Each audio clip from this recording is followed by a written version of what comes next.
Since the release of Avatar: Frontiers of Pandora, it has been humbling to witness the engagement of our community of players. And listening to your feedback has fueled even further our drive to improve the game. That's why today, I'd like the team to put the spotlight on some of our latest title updates.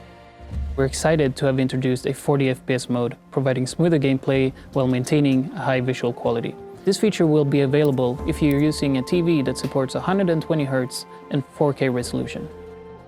It's now easier to hit the weak points on M-suits, allowing you to stealth around like a predator and take out most of them in one hit.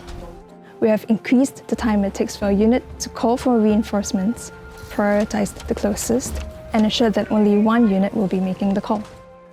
We noticed that the low and medium combat difficulty settings were quite challenging for a lot of players. So we made some tweaks to make them more accessible, for example, by lowering the damage dealt by enemies. Not only have we increased the maximum riding speed of the dire horse, but we also made the riding speed be affected depending on what type of material you are riding on.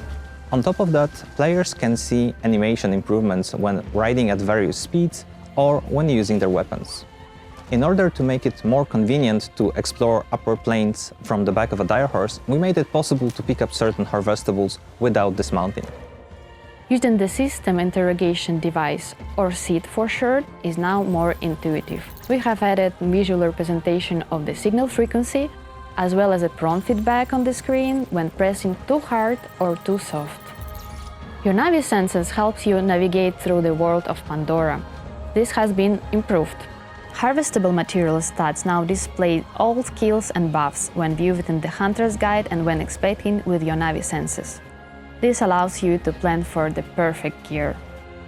We introduced some quality of life fixes, for example, by allowing you to access stashed goods from the crafting tables, from the cooking stations, and also from the community baskets.